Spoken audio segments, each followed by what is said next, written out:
Exam by foundation സ്റ്റുഡൻസിനുള്ള ഒരു exclusive കോൺടെസ്റ്റിനെ കുറിച്ച് പറയാൻ വേണ്ടിയിട്ടാണ് ഞാൻ ഇന്ന് വന്നിട്ടുള്ളത്. നമുക്ക് എല്ലാവർക്കും അറിയാം, നിങ്ങൾ ഏതെങ്കിലുമൊക്കെ കോമ്പറ്റീറ്റീവ് എക്സാമുകൾ എഴുതിയിട്ടുണ്ടെങ്കിൽ അതിലെല്ലാം മെൻ്റൽ എബിലിറ്റി ക്വസ്റ്റ്യൻസ് അഥവാ മാറ്റ് എന്ന് പറയുന്ന ആ ഒരു ടോപ്പിക്കിൽ നിന്നുള്ള ക്വസ്റ്റ്യൻസ് എല്ലായ്പ്പോഴും വരാറുണ്ട്. നിങ്ങളുടെ ലോജിക്ക് ഉപയോഗിച്ചിട്ട് അല്ലെങ്കിൽ നിങ്ങളുടെ കോമൺ സെൻസ് ഉപയോഗിച്ചിട്ടൊക്കെ ആൻസർ ചെയ്യാൻ പറ്റുന്ന ക്വസ്റ്റ്യൻസ്. അത് ഇനി നിങ്ങൾ ഭാവിയിൽ ഏതൊരു എക്സാം എഴുതാൻ പോവുകയാണെങ്കിലും അവിടെയെല്ലാം അത്തരത്തിലുള്ള ക്വസ്റ്റ്യൻസ് കാണാൻ പറ്റും.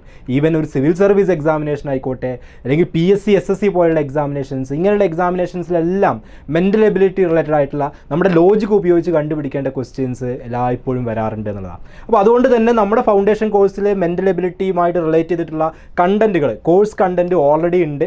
അതിൻ്റെ ഒരു ലോഞ്ചും ഓറിയൻറ്റേഷനൊക്കെ കുറച്ച് ദിവസം കഴിഞ്ഞാൽ വരും. എങ്ങനെയൊക്കെയാണ് നിങ്ങൾക്ക് നിങ്ങളുടെ ആ ഒരു സ്കില്ല് ഡെവലപ്പ് ചെയ്യാൻ പറ്റുക തുടങ്ങിയ കാര്യങ്ങളെല്ലാം പറഞ്ഞുകൊണ്ടുള്ള മാറ്റുമായിട്ട് റിലേറ്റ് ചെയ്ത മൊഡ്യൂൾസും കാര്യങ്ങളെല്ലാം നിങ്ങൾക്ക് നമ്മൾ അവൈലബിൾ ആക്കുന്നതാണ്. നിങ്ങൾക്ക് ഓൾറെഡി അറിയാമത് അല്ലേ?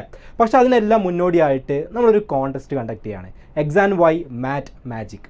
എന്താണ് ഈ ഒരു കോൺടെസ്റ്റിലൂടെ ഉദ്ദേശിക്കുന്നത്? നമ്മുടെ ഈ ഒരു കോഴ്സ് എല്ലാം തുടങ്ങുന്നതിന് മുന്നേ നിങ്ങൾക്ക് ഇപ്പോൾ ഉള്ള നിങ്ങളുടെ ഒരു എബിലിറ്റി മെഷർ ചെയ്യാൻ പറ്റുന്ന, നിങ്ങൾ കുറേ കാര്യങ്ങളൊക്കെ പല സ്ഥലത്തുനിന്നും ഗ്രാബ് ചെയ്തിട്ടുണ്ടാവും, നിങ്ങളുടെ ലോജിക്കൽ ലെവൽ പല രീതിയിലായിരിക്കും ഉണ്ടാവുക. സോ അതെല്ലാം ഉപയോഗിച്ചിട്ട് നിങ്ങൾക്ക് ആൻസർ ചെയ്യാൻ പറ്റുന്ന, നിങ്ങൾക്ക് പെർഫോം ചെയ്യാൻ പറ്റുന്ന കുറച്ച് ക്വസ്റ്റ്യൻസ് അടങ്ങിയിട്ടുള്ള ഒരു കോൺടെസ്റ്റാണ് നമ്മൾ ഉദ്ദേശിക്കുന്നത്. അപ്പോൾ അതിൻ്റെ കൂടുതൽ ഡീറ്റെയിൽസ്, എത്ര ക്വസ്റ്റ്യൻസ് ആണ്, എങ്ങനെയാണ് അറ്റൻഡ് ചെയ്യുക, അങ്ങനെയുള്ള ഡീറ്റെയിൽസ് ഒക്കെ വഴിയേ വരും.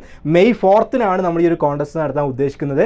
ഇതിൽ വിന്നേഴ്സ് ആവുന്ന സ്റ്റുഡൻസിന് നമ്മുടെ ആമസോണിൻ്റെ ഗിഫ്റ്റ് വൗച്ചർ സമ്മാനമായിട്ട് നൽകുന്നതാണ്. മാത്രമല്ല നന്നായിട്ട് പെർഫോം ചെയ്യുന്ന മുഴുവൻ വിദ്യാർത്ഥികൾക്കും അവരുടെ ലെവൽ അനുസരിച്ചിട്ട് അപ്രിസിയേഷൻ സർട്ടിഫിക്കറ്റ് കൂടി ഇതിൻ്റെ ഭാഗമായിട്ടുണ്ട്. അപ്പോൾ വീണ്ടും ശ്രദ്ധിക്കുക, ഇത് എല്ലാവർക്കുമുള്ള ജനറൽ ആയിട്ടുള്ള ഒരു കോൺടെസ്റ്റ് അല്ല, നമ്മുടെ എക്സാം ബൈ ലേണിംഗിൽ പഠിക്കുന്ന ഫൗണ്ടേഷൻ കോഴ്സ് സ്റ്റുഡൻസിന് മാത്രമാണ്.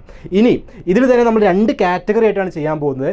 6 and 7 ഒരു കാറ്റഗറിയാണ്, 8th, 9th, 10th മറ്റൊരു കാറ്റഗറിയാണ്. അപ്പോൾ ഈ ഒരു ഓപ്പർച്യൂണിറ്റി ഒരിക്കലും മിസ് ചെയ്യരുത്. നിങ്ങൾക്ക് ഫ്യൂച്ചറിൽ ഒരുപാട് ഹെൽപ്ഫുൾ ആവുന്ന മാറ്റ് കോഴ്സിലോട്ടുള്ള ഒരു എൻട്രി കൂടിയാണിത്. അതിന് മുന്നോടിയായുള്ള ഒരു കോൺടെസ്റ്റാണ്. സോ എല്ലാവരും നന്നായിട്ട് അതിന് പ്രിപ്പയർ ചെയ്യുക, നന്നായിട്ട് പാർട്ടിസിപ്പേറ്റ് ചെയ്യുക. കൂടുതൽ ഡീറ്റെയിൽസ് വഴി അറിയാം.